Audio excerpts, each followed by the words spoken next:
bandanye.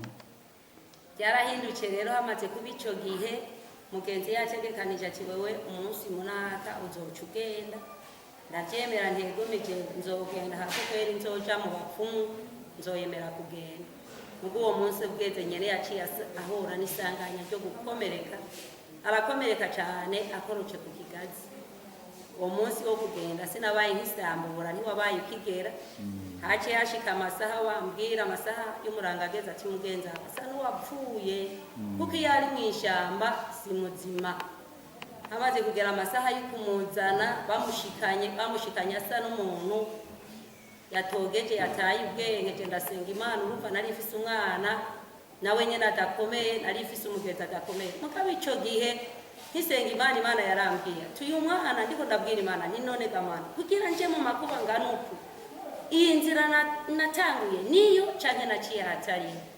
Haciye hagera igihe rero aho uhora harambwira tumviriza ahantu umwana azotegerezwa gukira kandi mugabo uvuye muri iki kibanza.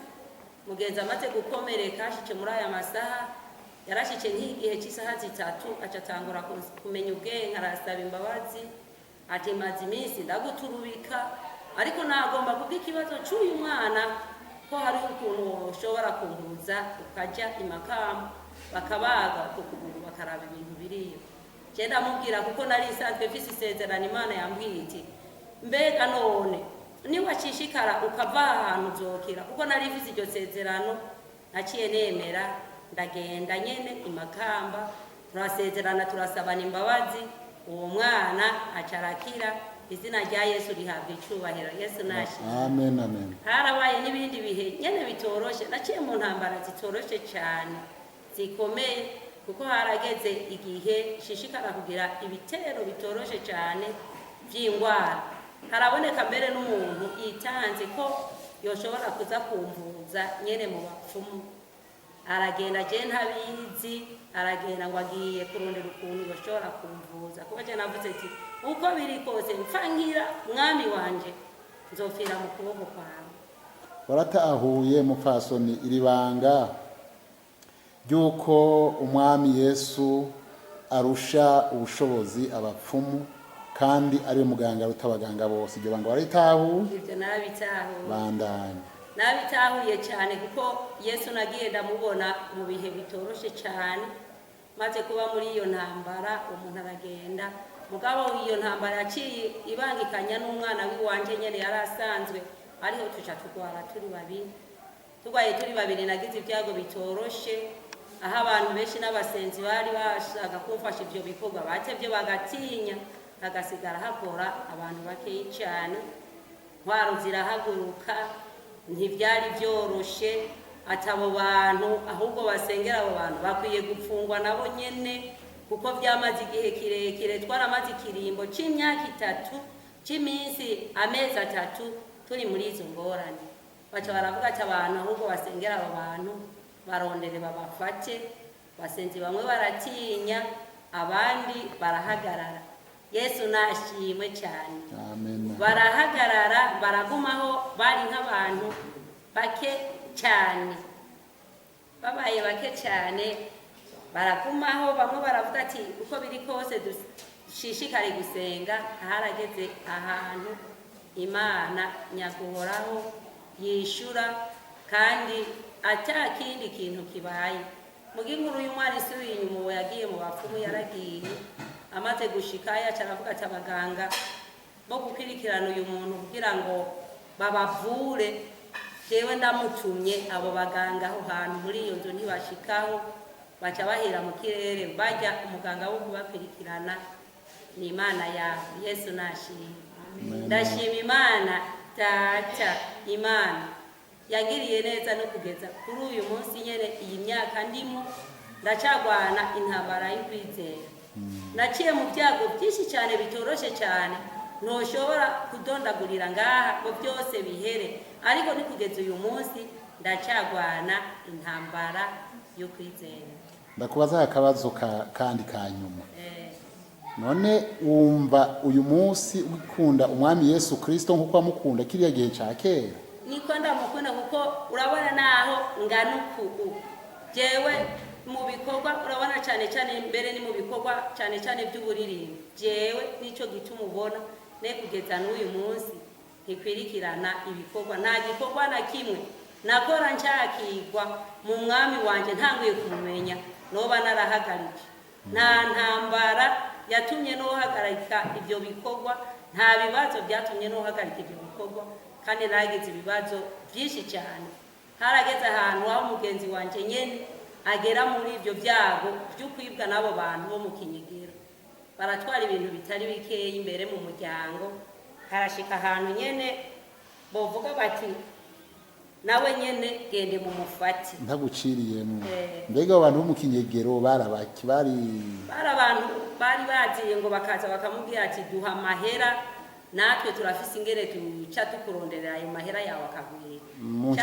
mu ncamakerero aba bita abapfunga kiwani bandanye abo barahabaye bamaze kuhaba haci hagera igihe aho abandi nabo bantu benshi byakorana imyenda yose yarasanzwe ikora abandi baraza barayitwara abantu benshi barahagarika kandi twari mu bikorwa bitoroshe cyane haragiye n'ibihe byo gufungwa bacavuga ati muko twogira ibihe byiza byo kuronka byinshi ahubwo tuze gufata urya mugore wiwe nawe harageze igihe baraza nacewe kuza kumufata mugabaha ico gihe umugenzi yari yatevye araruha aromoka yomoce rero harahera igihe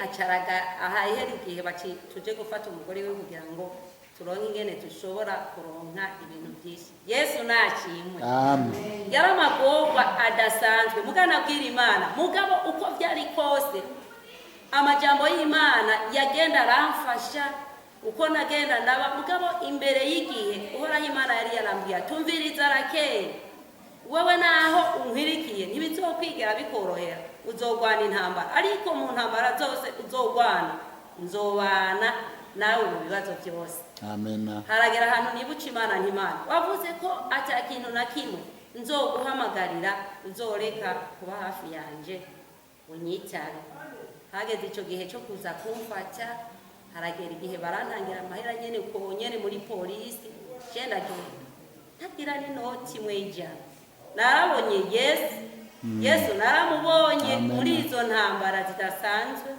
cyarashika ahantu baza kumfata ati hagiye ujya naho mumubona ntataha araza gufungwa kubwayo mahera y'umugabo wiwe shiceyo uwo munsi haciye habaho umucemanza n'abo bantu bari baje ati bamfate ndihayo mahera uwo mugenzi yari asigaye haragera igihe baje kuraba bahore ndacari hanze baca barabwira uwo mucemanza ati ikubera iki Rakeli kiri hanze uwo mucemanza yirabira hasi uwo munsi ntiyabaye akitwakira mugabo kuko aho hantu kuri sentare nahamara igihe kinini kubwizo ngorane zari narabaye hajya ku ntebe naryama ndyamye nca ndota mbona ngeze mu nzira ntaha Yesu nashimwe nca ndikangura ndaho nyene ku ntebe wa mucemanza kumbure yigiriye ahandi bariko baramutelefona ati none uyu muntu yongera kuja hehe bati uyu muntu uko biri kose nta jewe sindi hafi hageze isaha 10 baca bavuga ati uwo muvyeyi ni itahi